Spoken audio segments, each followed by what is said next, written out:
दक्षो ओम सिं रुद्रभुवे रुद्रादीनमा भट्टे ओम सिं ब्रह्मभुवे ब्राह्मणीनमा वरति ओम सिं भूतभुवे भूतदीनमा दुखे ओम सिं अभूदाय वाद्यादीनमा शिष्ये ओम सं जगद्भुवे जीवा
மையன்பருக்கு அன்பான வேண்டுகோள், எல்லாரும் ஆலயத்திற்கு மறுபடி தெரிவித்துக் கொள்கிறோம்.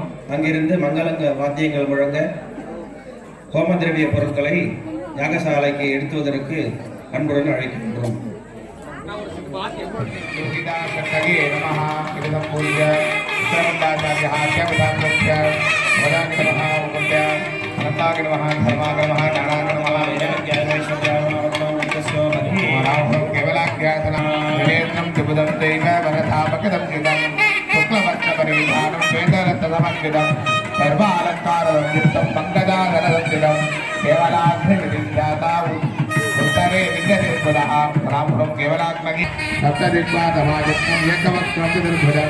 अश्वारूढ़ं नामवत्यं यदि तत्त्वमुण्डने रामवाक्य मुद्रालम्बरस्यार्घ्यं दत्त्वा नमः महाशक्तये नमः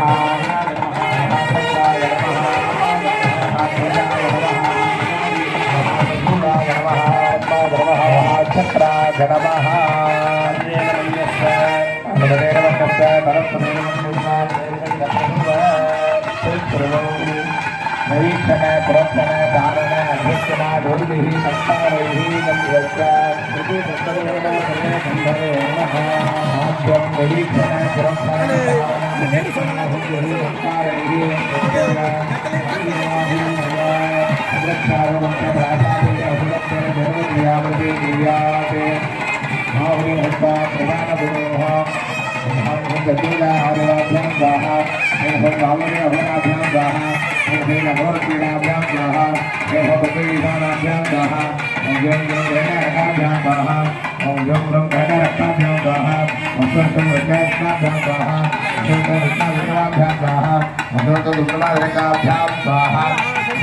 शिवाग्नये स्वाहा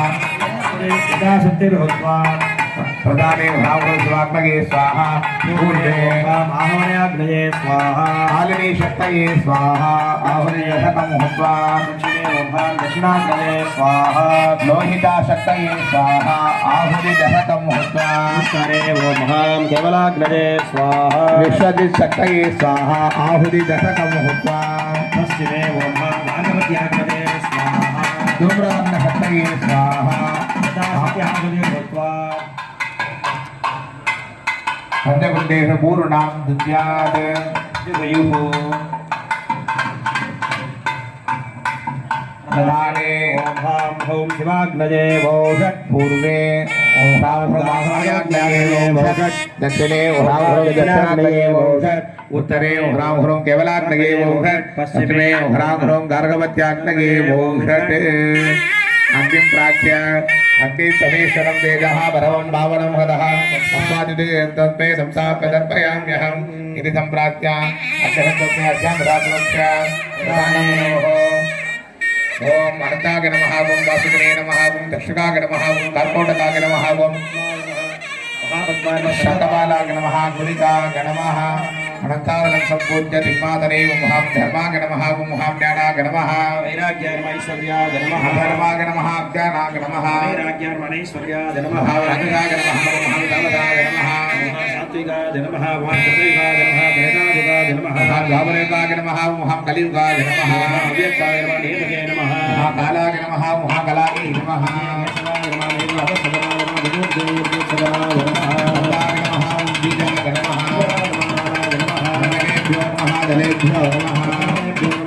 बीजेभ्यो नमः कर्णिकादे नमः पूर्वाग्रगले पुरुषाय नमः वृत्तिवागे नमः ओम नमः मुद्रे श्री नमः लाटे श्री नमः ध्रुवो मध्ये श्री नमः आचे लव नमः सुदे नमः दरे कमले नमः उदरे हर वरदाय नमः उदरे हर धनमे नमः नारो भगवान स्वाहा नमः उदरे भगवान भाग्या ते लाल स्वाहा भाग्या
திவ்ய கஷேத்திரத்தில் வாதாநகர் என்கின்ற நகரிலே நமக்கெல்லாம் நினைத்த மாத்திரத்தில் நினைத்த வரங்களையும் கற்பக விருட்சம் என்ன நினைக்கின்றோமோ அத்தனையும் தரக்கூடிய கற்பக விநாயகர் பெருமானாக நமக்கெல்லாம் அருள்பாலித்து அனுகிரகம் செய்து கொண்டிருக்கின்ற முழுமுதற் கடவுளாகிய விநாயகர் பெருமானுடைய தனிப்பெரும் கருணையினாலே நமது ஆலய ராஜகோபுர மண்டபங்கள்லாம் நிர்மாணம் செய்து 5 வருடங்களை தீட்டி அற்புதமான முறையில் நாளைய தினம் குடமுழுக்கு பெருஞ்சாந்து பெருவிழா என்கின்ற கும்பாபிஷேக வைபவம் நடைபெற இருக்கின்றது.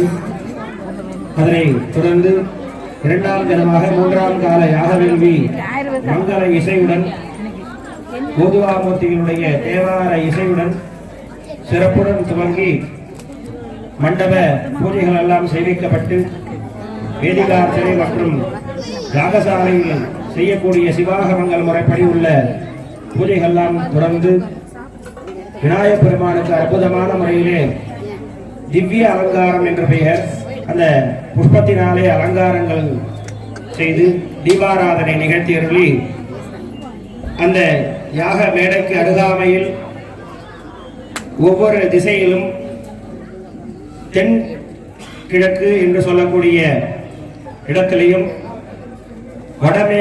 வடமேற்கு என்கின்ற இடத்திலையும் கிழக்கு தெற்கு வடக்கு மேற்கு என்கின்ற 4 திசையிலையும் ஈசானம் என்று சொல்லக்கூடிய வடகிழக்கு திசையில் 5 குண்டங்களை அமைத்து பஞ்சாக்னி குண்டம் என்று சொல்லக்கூடிய யாக வேள்வியானது ஒவ்வொரு அக்னியையும் சிறப்புடன் சிவாகம முறைப்படி சிவாச்சாரிய பெருந்தகைகள் யாக வேள்வியை நிகழ்த்து அருளி உள்ளார்கள். அந்த யாகத்திலே தாங்கள் எல்லாம் கொண்டு வந்த மூலிகை பொருட்களை மங்கள வாத்தியங்கள் உடனே யாகசாலைக்கு கொண்டு வந்த பொருட்களை யாகத்திலே அந்தந்த மந்திரங்களை மூல மந்திரங்களும் வேத மந்திரங்களும் மாலா மந்திரங்களும் சொல்லி சிறப்பான முறையிலே பரிவார தேவதைகளுக்கெல்லாம் இந்த ஹோமங்கள் நடைபெற்று வருகின்றன. பிருத்திவி, அப்பு, தேஜு, வாயு, ஆகாசம் என்று சொல்லக்கூடிய 5 திவ்ய கஷேத்திரமாக இருக்கவாகும். இளம், நீர், நெருப்பு, காற்று என்று சொல்லக்கூடிய பஞ்சபூதங்களும் இந்த 5 குண்டங்களிலே ஆவாகனம் செய்து சிறப்புடன் யாக வேள்வி நடைபெற்று வருகின்றது. இந்த பிருத்திவி என்று சொல்லக்கூடிய நிலமானது நம்மளுடைய பூமி இந்த இடத்துல இருக்கு.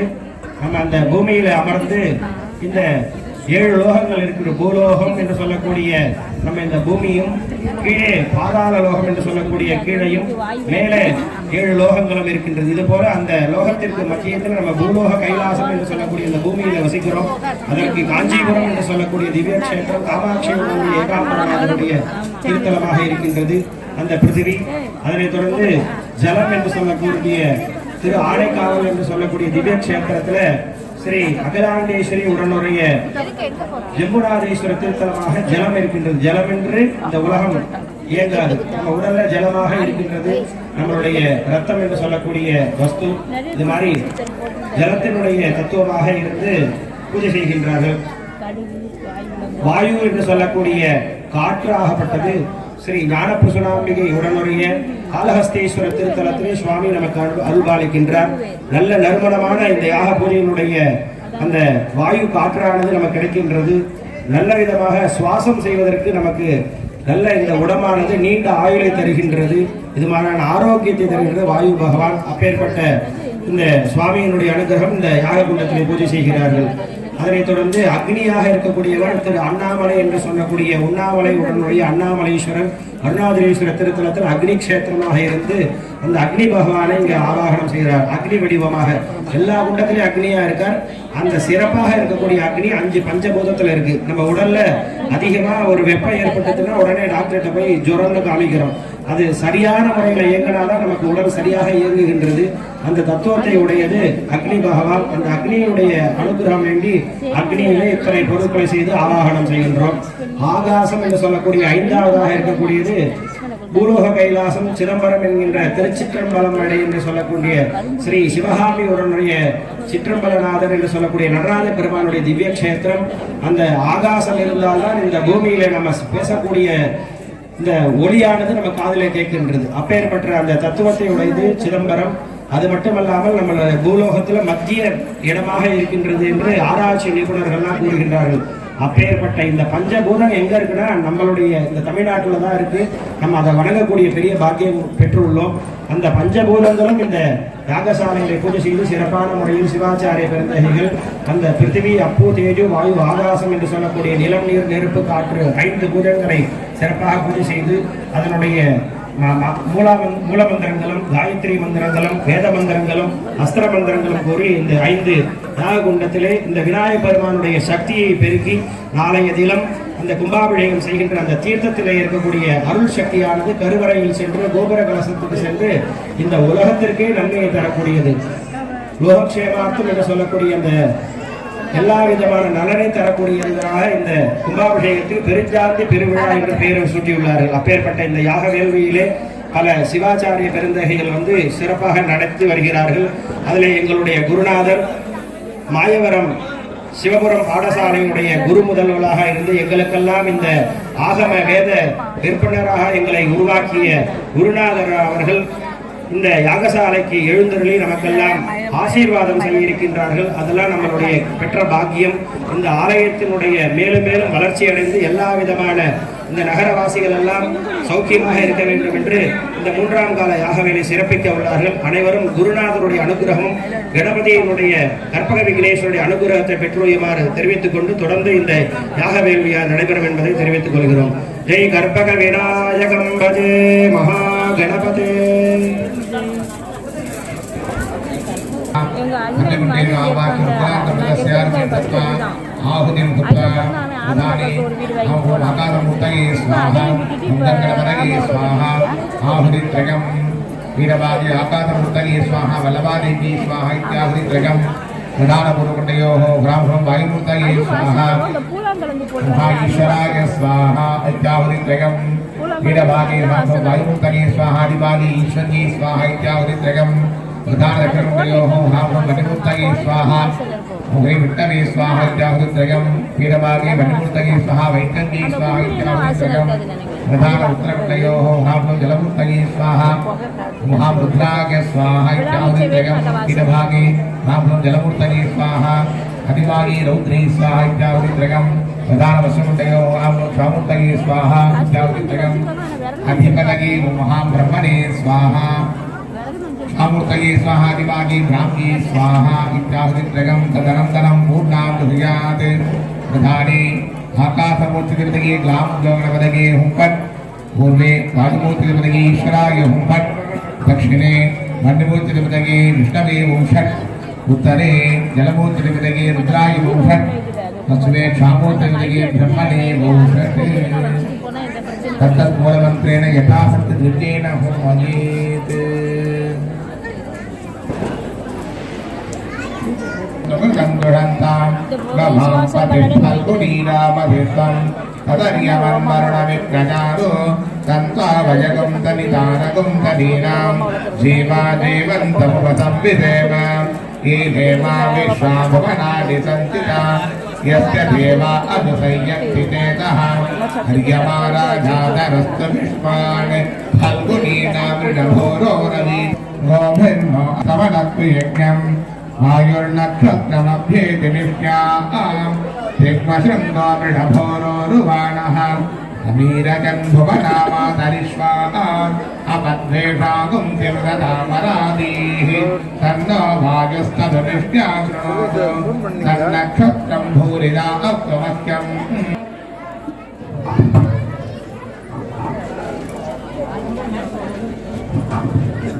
வணக்கத்துக்குரிய பக்த மையன்பர்களே, பெரியோர்களே, தாய்மார்களே, சகோதர சகோதரிகளே, எல்லாம் வல்ல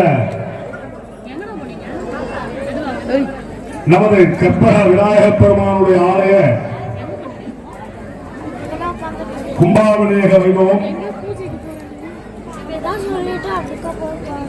இன்றைய முன்தினம் என்று சொல்லக்கூடிய நேற்றைய தினம் முதற்கொண்டு துவங்கி இன்றைய மறுதினமான நாளைய தினம்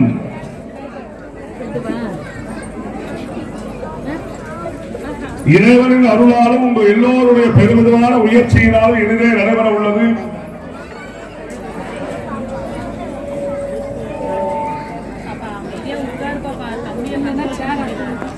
இத்தகைய கும்பாபிஷேகத்தை பத்தி உங்களுக்கு எல்லோருக்கும் எல்லாமும் தெரியும். தெரியலன்னு நினைச்சா அதை நினைக்கிறவங்க தான் கொஞ்சம் அறியாதவர்கள்.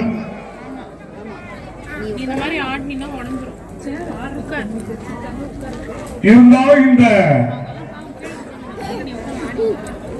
நிகழ்ச்சிகள் நடப்பதை நாமெல்லாம் நல்விதமாக தெரிந்து கொண்டு நம்மளுடைய சந்ததிகளுக்கும் எடுத்துரைக்க வேண்டும் என்பதற்காக அவ்வப்பொழுது அதெல்லாம் உங்களுக்கு விரிவுரைப்படுத்திக் கொண்டுள்ளோம்.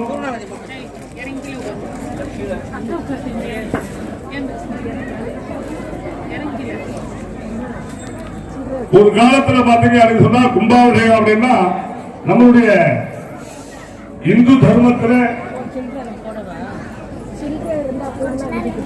எந்த வழிபாட்டு முறைப்படி செய்கிறோமோ அதன்படிதான் அந்தந்த ஆலய கும்பாபிஷேகங்கள் நடைபெறும்.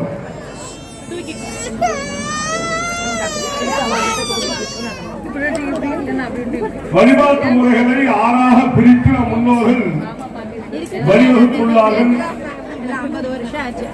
அதுல விநாயகர் பெருமானே முதல் கடவுள் என்று வழிபடக்கூடிய வழிபாடானது காலபத்திர வழிபாடு என்று சொல்வார்கள். எம்பெருமான் தமிழ் கடவுள் முருகப் பெருமானே முதல் கடவுள் என்று செய்யக்கூடிய வழிபாட்டிற்கு கௌமார வழிபாடு என்று சொல்வார்கள். லோக நாயகனாக இருந்து ஜகத்தை ரட்சித்துக் கொண்டிருக்கக்கூடிய எம்பெருமான் சிவபெருமானை சைவ வழிபாடு என்று சொல்வார்கள்.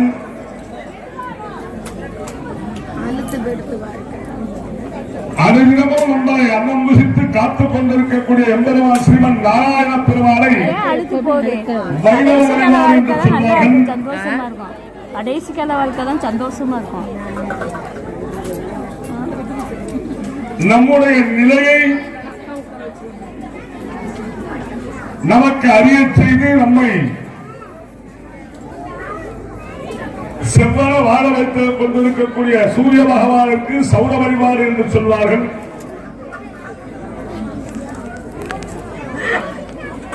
சக்தி நமக்குரிய அனைத்து விதமான சக்திகளை வழங்கக்கூடிய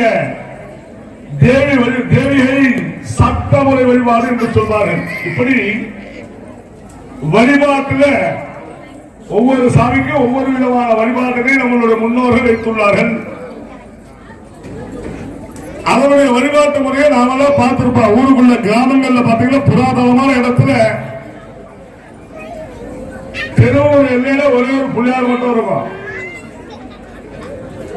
தெருவுடைய முதல்ல ஐயா சொன்னது சரி, ஈசான பாகத்துல இடுகாடு இருக்கக்கூடிய இடத்துல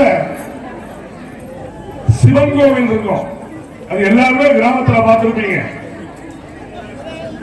ஊர் மத்தியத்திலேயோ தென்பாகமாக சார்ந்த இடத்துலயோ வைஷ்ணவாய பெருமாள் கோவில் இருக்கும்.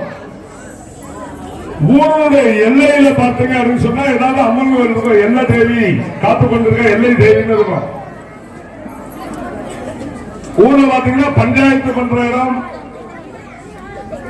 பொதுவான அறிவுரைகள் எடுத்துரைக்கக்கூடிய இடத்துல ஒரு மரத்தை வச்சு அதை சுற்றி கட்ட கட்டி இருப்பாங்க. அது பாத்தீங்கன்னா சூரியன் சந்திரன் வருஷ பிறப்புக்கு அங்கெல்லாம் உட்கார்ந்து பஞ்சாங்கம் படிப்பாங்க.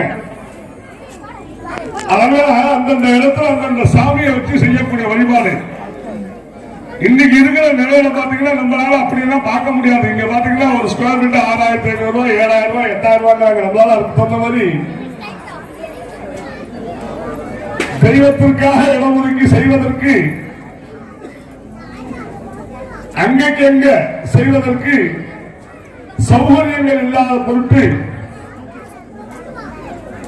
இப்ப ஒரு 100-150 வருடத்திற்குள்ளாக பாத்தீங்கன்னா ஒரே கோவில்ல எல்லா சாமியும் வச்சிருவோம். பிள்ளையாரு, முருகனு, துர்கை, சிவனு, அம்பாள், பெருமாள், ஆஞ்சநேயர், நவகிரகம் இது எல்லாம் இருந்தாதான் கோயில். இப்ப புதுசா ஒண்ணு வந்திருக்கு சாய்பாபா, அவரே அதுக்குள்ள வச்சிருக்கோம். சிரா விக்கிரகம், குருமுகூர்த்தம், இப்படி நிறைய வழிபாட்டு முறையில நிறைய சாமிகள் இருக்கு. ஏன்னா வேற வழி கிடையாது. இன்னைக்கு அப்படி வச்சாதான் நமக்கு இருக்கிற நேரத்துக்கு தகுந்த மாதிரி ஒரு கோயிலுக்கு போனா எல்லா சாமியும் பார்த்தோம்னா வந்தவான் இருக்கும். ஒவ்வொரு கோயிலுக்கும் ஒவ்வொரு திக்கால போனோம்னா கண்டிப்பா வருஷத்துக்கு ஒரு நாள் கூட நம்மளால போக முடியாது. அதுக்குன்னு லீவ் போட்டுட்டு தான் நம்ம எல்லாம் போகணும். அப்படி நம்மளுடைய சௌகரியத்திற்காக இன்னைக்கு நடைமுறையில் இருக்கக்கூடிய முன்னோர்கள் எல்லா வழிபாட்டையும் ஒரே ஆலயத்திற்குள் அமைத்து நம்முடைய ஆத்மாவை நயம் செய்ய ஒருநிலைப்படுத்த நமக்கு வழிவகுத்துள்ளார்கள். அப்படியேப்பட்ட கோயில்ல கும்பாபிஷேகம் செய்யலாம் அப்படின்னு சொன்னா அதெல்லாம் நன்றி சொல்றது.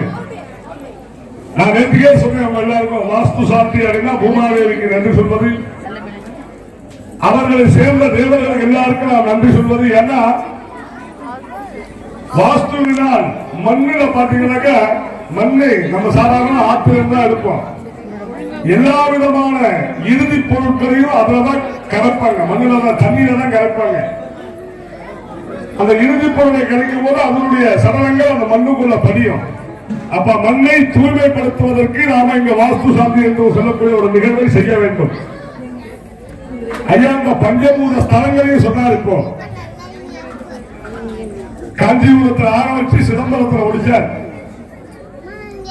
அந்த பஞ்சபூதங்களையும் நாமெல்லாம் மந்திரமயமாக்கி கொண்டு அவங்களுடைய உதவியை வைத்து அவங்களுடைய ஆசைகளை வைத்துக் கொண்டு எல்லோருக்கும் அந்த அனுக்கிரகம் கிடைக்க வேண்டும் என்று எடுத்துரைப்பது அந்த நிகழ்வானது.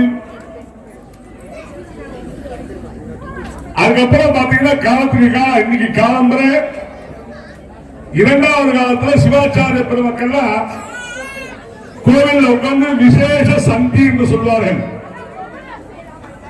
இந்துவா பிறந்த நம்ம எல்லாருமே நித்திய அனுஷ்டானம் என்று சொல்லக்கூடிய ஒரு வைபவத்தை செய்துள்ள வேண்டும். ஆணாக இருந்தாலும் பெண்ணாக இருந்தாலும் ஆம்பளைகளுக்கு மட்டும்தான் அனுஷ்டானம் கிடையாது. இரு பாலினர்களும் 2 வேளை 3 வேளை 5 வேளைன்னு அனுஷ்டானங்கள் அவங்கவுங்க வழக்கப்படி செய்ய வேண்டும். நீர் இல்லா நெற்றி பால் என்பார்கள். திருநீரை அனைவரும் அணிய வேண்டும்.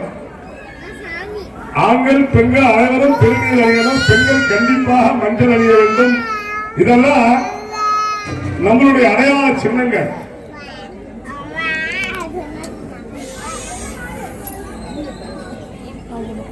அதோடு அதுக்கு மேல பெருசா சொல்ல வேண்டாம்.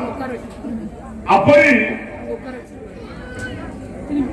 அறிந்து கொண்டு செய்யக்கூடிய அனுஷ்டானம் நம்மளுடைய கடமை.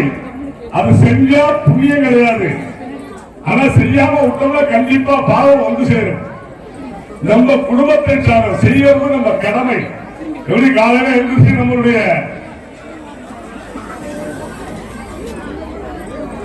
உடலை வளர்ப்பதற்கு துணி அணிகிறோமோ, வயலை நிறுப்பதற்கு அன்ன ஆகாரங்கள் செலுத்துகிறோமோ, அது மாதிரி நம்முடைய ஆத்மாவை திருப்தி செய்ய இந்த அனுஷ்டானங்களை கண்டிப்பாக செய்துள்ள வேண்டும். அத இந்த 2 வேளைகளா பாத்தீங்கன்னா சிவாச்சாரிய பெருமக்கள் விசேஷ சந்தி என்ன சொல்ல வரேங்கிறத பாத்துங்க. அவங்களுடைய கடமை, அவங்களுடைய பிறப்பு காலையில என்று சொல்லி குளிச்சொல்லியும் அவர்கள் திருநீர் அறிந்து கொண்டு அவர்களுடைய அனுஷ்டானங்களை முடித்தாலும் நம்மளுடைய ஆலயத்தில் விசேஷ சந்தி என்று சொல்லக்கூடிய ஒரு சந்தியை செய்ய வேண்டும். அது எதற்காக செய்யறாங்க அப்படின்னு கேட்டீங்கன்னா,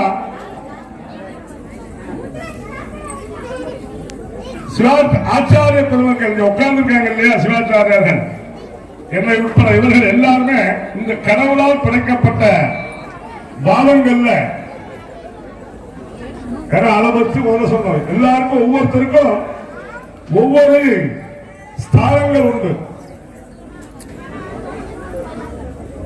கடவுளால் கொடுக்கப்பட்டது பிறப்பதும் சரி. அதாவது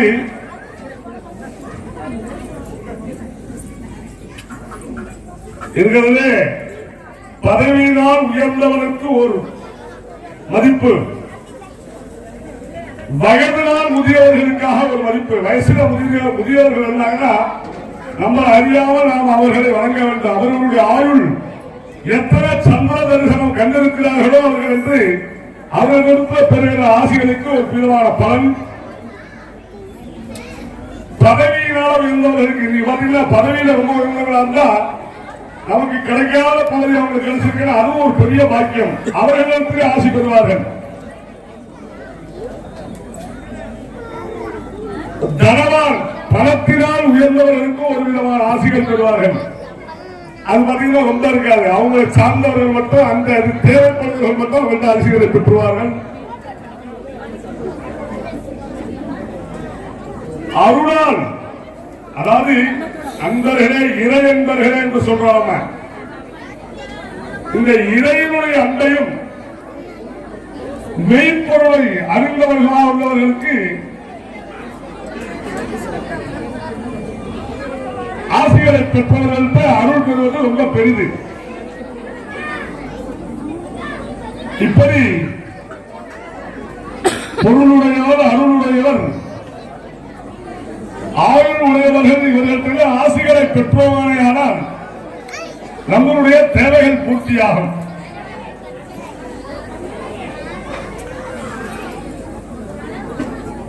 அப்படி இன்னைக்கு விசேஷ சிவாச்சாரிய பெருமக்கள் கோயில்ல உட்கார்ந்து முதல்ல அவங்களுடைய கர்மானுஷ்டானத்தை செய்து அதுக்கப்புறம் தேவர்களுக்கும் ரிஷிகளுக்கும் தர்ப்பணங்களை செய்து, நல்லா கேட்டுங்க, மறுபடியும் சொல்றேன், தேவர்களுக்கு ரிஷிகளுக்கு தர்ப்பணம் செய்து யாருக்குமே கிடைக்காத ஒரு பலன் என்னன்னு சொன்னீங்கன்னா, இங்க உட்கார்ந்து இருக்க ஆச்சாரிய பெருமக்கள் சிவாச்சாரியார்கள் தானம் பெறுவது ரொம்ப சிறப்பானது. தானத்தை கொண்டு தன் வாழ்க்கையை நடத்துவது, இல்லத்தை நடத்துவது சிவாச்சாரிய பெருமக்கள். இன்னைக்கு இறைவனுடைய அனுகிரகத்தினாலும் பூஜா முன்னோர்களுடைய ஒரு ஆசீர்வாதத்தினாலும் நல்ல நிலையில இருந்தாலும் ஆலயத்தில் சென்று இறைவனுக்கு தங்களுடைய கடமைகளை செய்து இறைவனை வடிவமைத்து இறைவனை ஆராதித்து அதை நமக்கு அருளாசியாக வழங்கி நாம் கொடுக்கின்ற காணிக்கைகளை வைத்து இல்லறத்தை நடத்துபவர்கள் ஆச்சாரிய பெருமக்கள். அதனால அதாவது தானம் கொடுக்கிற பொருளை யோசிக்காம வாங்குறவங்க இங்க உட்கார்ந்துருக்க ஐயர்கள் தான். அது வாங்கறதுக்கான யோக்கியதை உள்ளவர்களும் அவர்கள் தான். வேற யாருக்கும் நம்ம தானம் கொடுக்க முடியாது. ஆனா உங்க தானத்தை வாங்கறதுனால இந்த மாதிரி விசேஷ செஞ்சு பண்றாங்க இல்லையா, அவங்களுடைய அம்மா அப்பா முன்னோர்கள் இருந்தவர்கள் இருக்காங்க. அவங்க குடும்பத்துல இந்த கற்பக விநாயக பெருமானுக்காக நடைபெறும் இந்த கும்பாபிஷேகத்துல மதவந்தபுரம் புண்ணிய கஷேத்திரத்துல நாங்கள் உட்கார்ந்து இந்த விசேஷ சந்தி என்று சொல்லக்கூடிய ஒரு காரியத்தை செய்கின்றோம். நீங்க வாங்க. இந்த ஊர்ல இந்த 12-15 வருஷம் இந்த கும்பாபிஷேகம் ஆகி அதிலிருந்து இந்திய வரைக்கும் எத்தனையோ பேர் உயிர் மாய்த்திருப்பார்கள், இயற்கையில் உள்ளார்கள். அந்த ஆத்மா எல்லாம் இங்க சுத்திக்கிட்டு இருக்குமா, அதை அழைச்சிட்டு போறதுக்காக எங்களை சார்ந்த, ஏன்னா இவங்களும் முன்னாடி தானம் வாங்கிட்டு இருப்பாங்க. அதனால அவர்களை அழைத்து, எங்கள் முன்னோர்களை அழைத்து இந்த ஆத்மா அழைச்சிட்டு பாருங்க. அவங்க எல்லாம் இருந்தா தெய்வம் வராது. தெய்வம் வர வேண்டும் என்றால் இங்கே ஆயுள் குறைத்தவர்கள் இருக்கக்கூடாது. ஆத்மா இங்க லயிக்கிறவே தவிர சங்கடப்பட்டு சுத்திட்டு இருக்க, அது இருந்தா தெய்வம் வராது. அப்படிங்கிறதுக்காக அந்த விசேஷ சந்தி என்று சொல்லக்கூடிய ஒரு கிரியையை செய்து இந்த வழி நெடுங்களும் இருக்கக்கூடிய இந்த ஆத்மாக்களை அழைத்து நீங்கள் கொண்டு போய், ஐயா சொன்னா பாருங்க, பாதாள லோகத்திலிருந்து நாம் இருக்கக்கூடிய பூர்லோகம், புவர்லோகம், சுவர்லோகம், மகர்லோகம், கடற்லோகம், தபோலோகம், சத்தியலோகம் என்று சொல்லக்கூடிய அந்த லோகங்களிலே இந்த பூலோகத்தை விடுத்து வேறு ஏதாவது ஒரு நிலையில அவங்க ஆயுளுக்கு தகுந்த மாதிரி வைத்துக் கொள்ளுங்கள் என்று சொல்லி முன்னோர்களை கொண்டு அர்ப்பணிக்க விட அந்த விசேஷ சக்தி. அதுக்குதான் சொன்ன 4 முறை ஆலயத்துக்கும் யாகசாலைக்கு நீங்க வரணும்னு. அப்படி விசேஷ சந்தி செஞ்ச சிவாச்சாரிய பெருமக்களுக்கெல்லாம் நம்ம எல்லாரும் கண்டிப்பா எல்லார் குடும்பத்திலும் இந்த 15 வருடம் அல்ல அதுக்கு மேல ஒரு 12 வருஷம் 27 வருஷத்துல எல்லாரும் ஒரு இயற்கை எழுதியிருப்பார்கள். எல்லாரும் தொட்டு அவங்க இந்த பூஜை பண்ற சிவாச்சாரியாருக்கு பாத பூஜை பண்ணணும். அவங்களுக்கு காலம் நம்பி எங்க குடும்பத்தை சார்ந்த முன்னோர்கள் யாராவது இங்கு இருந்தால் அழைத்து செல்லுங்கள். எங்கள் குடும்பத்தை சார்ந்தவர்களுடைய சாதங்கள் ஏதாவது இருந்தால் அதையும் நீங்கள் பெற்று அவர்களை அழைத்து செல்லுங்கள் என்று சொல்லி அவங்களுக்கு பாத பூஜை பண்றது கோயில் உட்கார்ந்து நீங்க காலையில நம்ம கோயில் நிர்வாகம் என்ன பண்ணாங்க, தலைவர் செயலா அதான் ஆண்களா பண்ணாங்க. அதான் பெண்களும் சேர்ந்து செய்யக்கூடிய ஒரு ஒன்று. அப்படி செய்துட்டு அவங்க வர்ற வழியெல்லாம் பூவை போட்டு நெல் பொறிகளை தூவி அவங்களுக்கு யாகசாலை காய்ச்சிட்டு வரணும். ஆனா நெல் பொறி எங்க போடுவாங்க உங்க எல்லாருக்கும் தெரியும். இறுதி யாத்திரை செல்லும் போது அதற்கு நெல் பொறியை தூவாங்க. யாகாலயங்கள்ல கோவில்ல கலசங்கள் போகும்போது வரும்போது நெல் பொறி தூவாங்க. வேற எங்கேயும் நீங்க பார்க்க முடியாது. பொறியை தூவுவது எந்த விதமான இடர்பாடுகளும் இல்லாமல், சங்கடத்துக்குரியவர்கள் இல்லாமல் காரியங்கள் நடைபெற வேண்டும் என்பதற்காக செய்வது நெல் பொறி. அப்படியாகப்பட்டது தூவி இந்த ஆச்சாரிய பெருமக்களை யாகாலயத்துக்கு அழைச்சிட்டு வரணும். திருப்பி அவர்கள் இங்கு விநாயகர் வழிபாட்டுடன் தொடங்கி எல்லா விதமான பூஜைகளையும் செய்வார்கள். இது ஒரு அற்புதமான வாய்ப்பு. 2 வேலையும் முடிஞ்சிட்டு நாளை காலையில கும்பாபிஷேகம் செய்வது ரொம்ப கஷ்டம். அதற்காக இப்ப பாத்தீங்கன்னா இன்னைக்கு நாமெல்லாம் திரும்பி உங்கள்கிட்ட சொல்லிட்டு இருக்கேன். இப்பொழுது மாலை பொழுதுகளே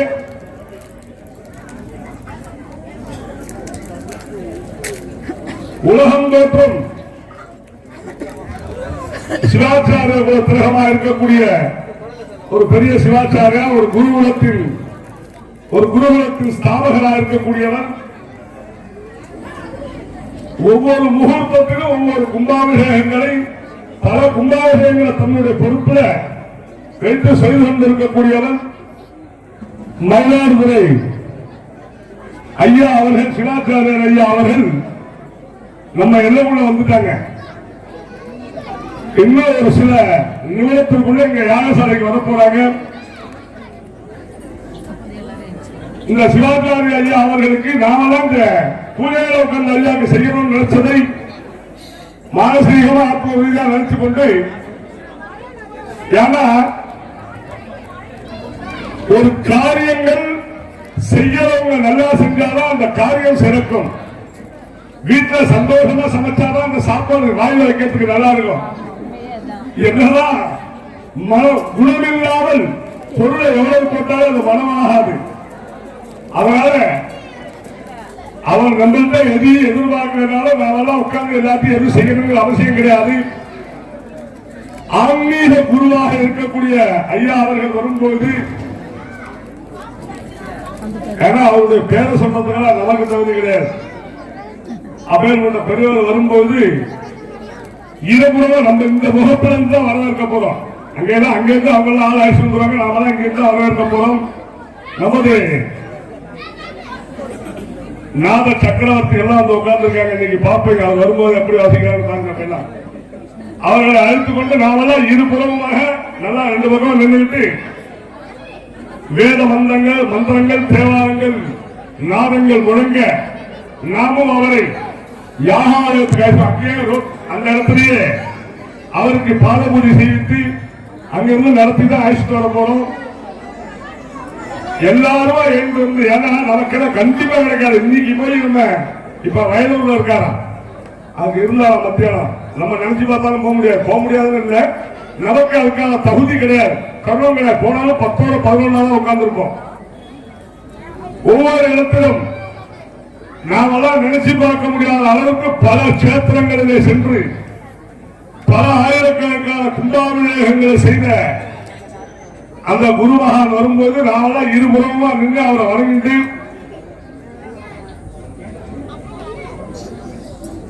அவருக்கு கொஞ்சம் ஒரு மணி நேரம் இருப்பார் எதிர்பார்க்கிறோம்.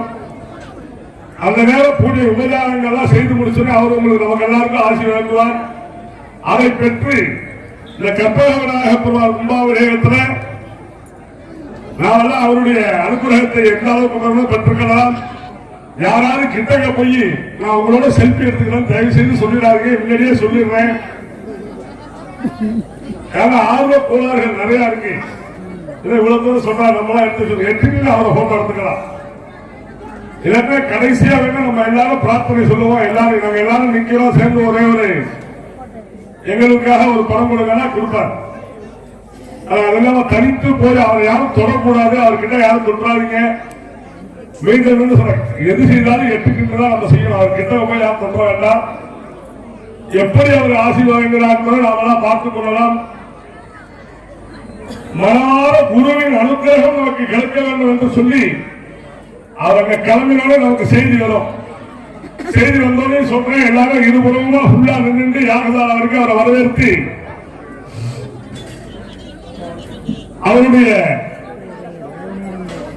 அருளாசியை நாமெல்லாம் பெற்று இந்த 3வது கால யாக வேள்வியை பூர்த்தி செய்யலாம். ஒரு 1500 பேருக்கு அன்னதானங்கள் ஏற்பாடு பண்ணிருக்கு. இந்த காலத்திற்கு காலம்பரையே சொன்னேன், இது உங்களுடைய ஆலயம். இங்க நடக்கிற எல்லா விசேஷமும் நம்ம வீட்டு கல்யாணம்னு. கல்யாணத்துல தாய் மாமா சித்தப்பா பெரியப்பா வேணா கோச்சுக்கிட்டு சோறு திங்காம போல எனக்கு மரியாதை கொடுக்கலன்னு. கல்யாணம் பண்றவங்க சாப்பாடு இல்லவே சாப்பிடாம இருக்கலாம், வேண்டாம்னு போகக்கூடாது. காலையில் நிறைய பேர் எந்திரிச்சு போயிட்டாங்க லேட் ஆயிட்டுங்க. அது உண்மையிலே பாவம். நம்ம ஆத்மாவை குளிர வைத்தால் உடல் வயிற்றையும் நிரப்ப வேண்டும். என்ன இருக்கோ துணிவந்தால் பிரசாதங்களை கண்டிப்பாக பெற்று செல்ல வேண்டும். இன்னைக்கு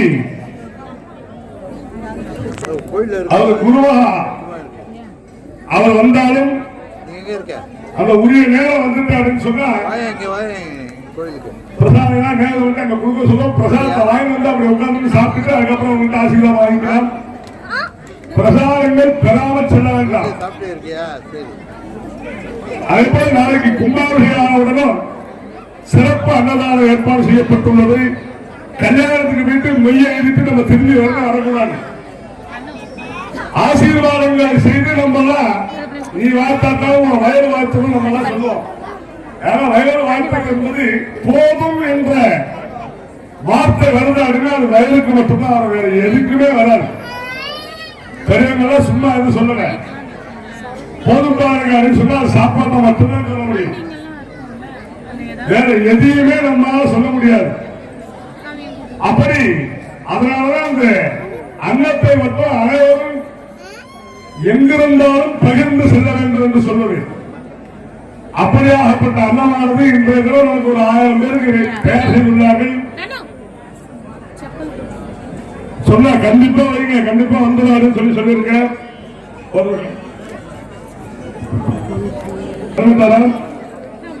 அப்படியே எல்லாரும் வித்வான்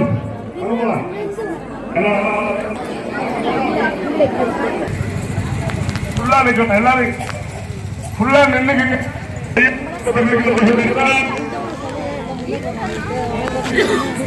எப்படியே நிக்கலாம்.